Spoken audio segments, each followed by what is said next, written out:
All right, everyone. About 2 weeks ago, I put out a Facebook message asking what your top 10 favorite Christmas movies are.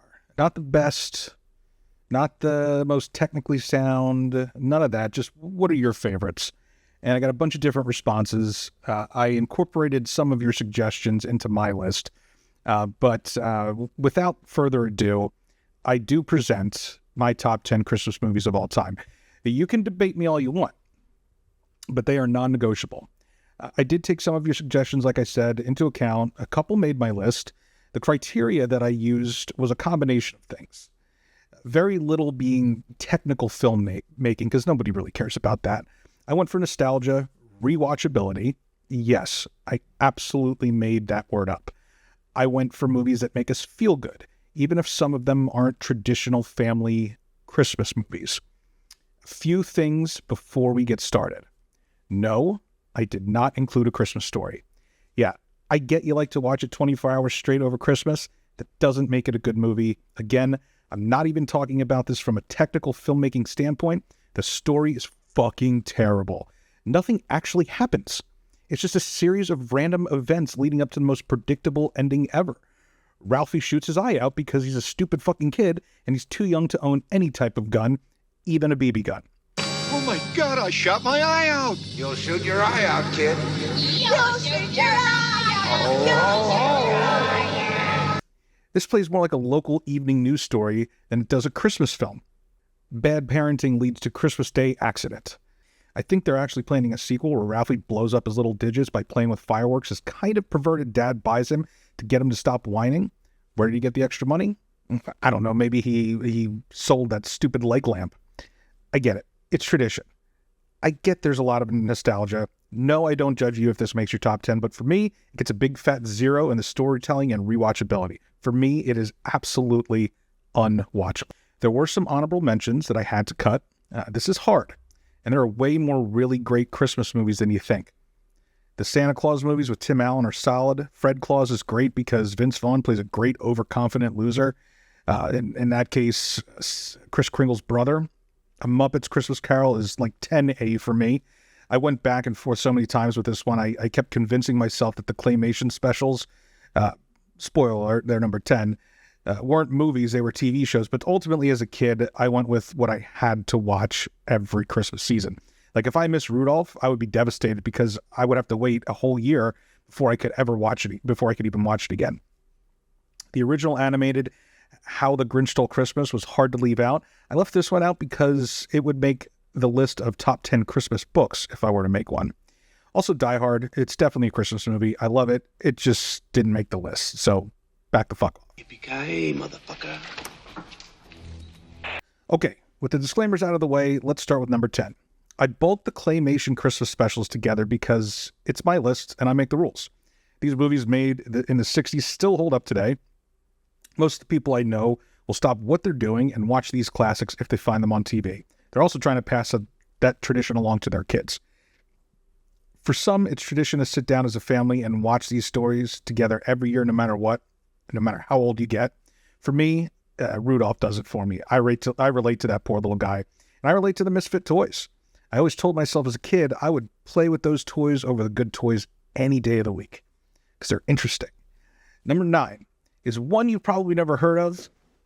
It is not only one of the most underrated Christmas movies of all time, it's one of the most underrated comedies in general. This cast is absolutely stacked. It's led by Steve Martin and is near perfect comedic timing. He sets the tone in this hodgepodge of multiple storylines set against the backdrop of an active serial killer nicknamed the Seaside Strangler. The chaos eventually comes together to teach us that no matter what your background is or how different we are, we can still be a family despite our differences as long as we show a little empathy towards each other. It starts a little slow, but give it a chance and you'll be laughing your ass off by the end. This underrated classic also stars Juliette Lewis, Adam Sandler, Liv Schreiber, Jon Stewart, Haley Joel Osment, Rob Reiner, and Gary Shandling, R.I.P. Number 8, Scrooged. This is a popular one. The time a modern take on a classic tale. In 1988, Bill Murray gave his take on the classic character of Ebenezer Scrooge. From the timeless tale, A Christmas Carol. In this twist, Murray plays a greedy, mean-spirited, lonely, angry, and quite pathetic TV executive. There are so many versions of this story, and frankly, most of them are pretty good. I just love Bill Murray. And there was a real possibility that Murray's huge personality could have taken the light from the real star of this film, and that's the message that we've all grown to love and has withstood the test of time better than most. No matter how terrible a person is, they are capable of change for the better. It takes some tough love, luck, the right people, a support system that ultimately believes there is good left in that person. But with some patience and perseverance, the good will shine through. This is the time of year we all need to be reminded of that lesson. Number 7, National Lampoon's Christmas Vacation. I looked for every reason to leave this off the list because it's cliche. Name the term. It would be on everybody's list. I tried to be a little bit different, but you cannot leave this off a top 10 Christmas movies list. I mean, what can you say about this movie that hasn't already been said? I just watched it the other day for maybe the millionth time, and I learned that Johnny Galecki plays Russ. Yeah, David from Roseanne and Leonard from The Big Bang Theory, Johnny Galecki. Another absolutely stacked cast for a Christmas movie. Randy Quaid was born to play the role of the loser brother who has a heart of gold. Doris Roberts is an absolutely brilliant comedic actress, probably better known for her role as Raymond's mother on Everybody Loves Raymond. Juliette Lewis again, and of course, Julia Louis-Dreyfus. I personally relate to Clark Griswold. No matter what he does, nothing seems to work as if it's supposed to. I refer to all my rants about technical difficulties throughout my life. One of the most quoted movies of all time, and not just around Christmas. Tell me, guys. I mean, we've all walked out of a bathroom at some point, made eye contact with the entire room, and declared, Merry Christmas!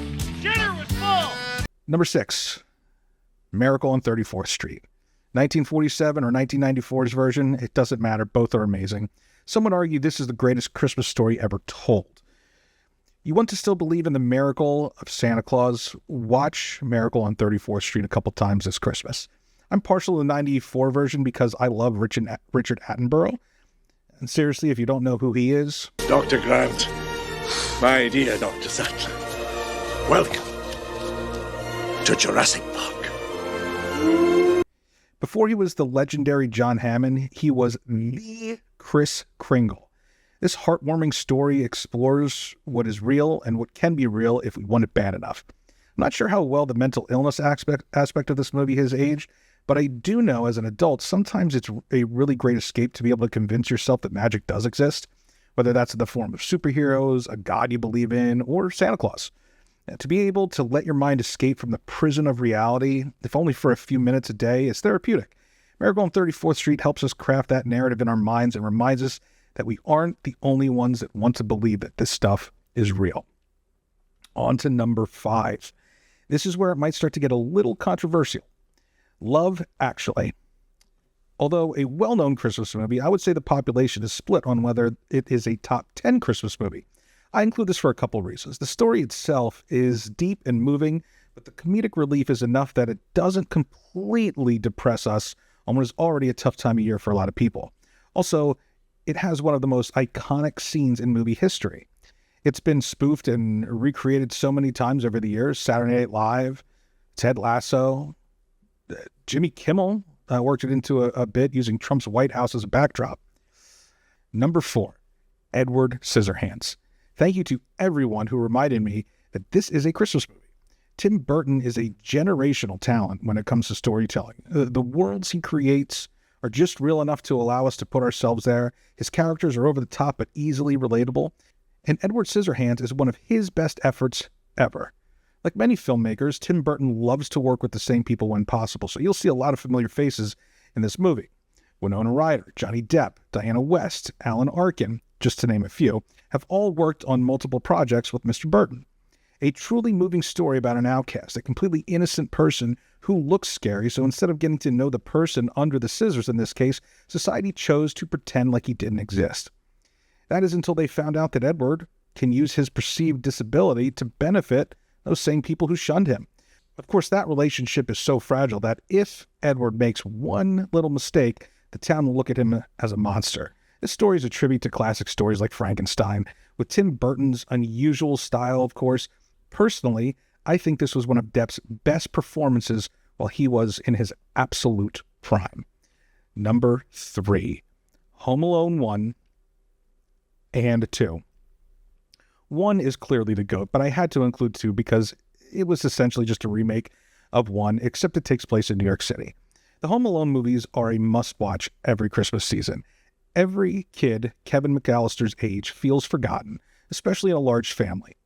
You can't tell me as a kid you never wondered what it was like if you woke up one day and you didn't have parents. All fun and games at first until you start to run through the scenarios that would be really scary to handle on your own without them. Home Alone brings that fantasy to life. Doesn't matter if you're a kid or an adult, Home Alone suspends the disbelief and takes you on that journey. Even though if this scenario happened today, Kevin would just text his parents and they would leave the airport, come back and get him. There are so many great moments from this movie, my favorite being that John Candy ad-libbed his entire scene. And tell me, have you ever gone on vacation and left your child home? No. No, but I did leave one at a funeral parlor once. Yeah, it was terrible, too. You know, I was all distraught and everything, you know, the wife and I. We left the little tyke there in the funeral parlor all day. All day. You know, we went back at night when we came to our senses, and there he was. Apparently he was there alone all day with a corpse. He was truly a gem that was taken from us too soon. I will continue to watch this movie every Christmas, even if it's just that scene. Home Alone 2, it just reaffirms how terrible Kevin's parents are as they misplace their son not once, but twice. The second time in the largest city in the world where he surely would have died. Number 2. I know we're getting close, and I know you're shitting in your pants with anticipation. My number 2 is Elf. Listen, you either love Will Ferrell or you hate him. But I feel like most love him. And this perky film climbed its way into the top of people's lists and in people's hearts really quickly. Even with the familiar, done a million times, overly positive Christmas message and elements of a Christmas Carol, which a lot of Christmas movies include, it managed to give us a fresh take on the Christmas genre. I like to think that the fact that they had to utilize some guerrilla-style filmmaker tactics often seen in student and low-budget films that can't afford permits had something to do with the feel of this movie. I think people love that they paid homage to the claymation specials in the very beginning. There are so many quotable moments in this movie. Buddy the Elf, what's your favorite color? Put that down. Hello? Hello? And there's something about rooting for a protagonist who believes so strongly in something that he drags the rest of the people around him with him in order to believe in it. Even his Scrooged father, who is so beaten down by the corporate world he's lost all joy in his life, James Caan is surprisingly funny in a part you wouldn't think he'd take. Zooey Deschanel before she became a household name, and this movie, directed by Jon Favreau, legitimized him as a director who can make money and work within a budget that would seem impossible today. Hard work, a little luck, and unfettered belief that it could be made. That sounds a little like our main character, Buddy. Finally, number 1. Are you ready? I'm pretty sure I'm going to get a lot of shit for this, but I don't care. I have my reasons, and my number 1 is Bad Santa. Not 1 and 2, just 1. Finally, a raunchy, dark comedy that's centered around the positive Christmas message that we are all familiar with. The role ended up typecasting Billy Bob Thornton as a miserable drunk who's ridiculously annoyed by kids. It led to future roles like the Bad News Bears remake, Mr. Woodcock, which are all just versions of Willie Soke, which is the main character of Bad Santa. This movie has the final performances of 2 absolute comedy legends. At least I think they were the last performances. John Ritter and Bernie Mac, who are absolutely hilarious in their own right. Billy Bob Thornton plays the role of a drunken loser to perfection. He sets the tone in the opening scene, which makes his turn at the end so much more rewarding. We see glimpses of the true Willie here and there, and even though he ultimately has a good heart at his core, he will never stop being an asshole who can't get out of his own way. We want to root for Willie so much, and Tony Cox allows us to root for Willie because he plays the part of heel brilliantly. It couldn't have been easy making an audience hate your character more than a drunk Santa who hates kids and robs malls every Christmas.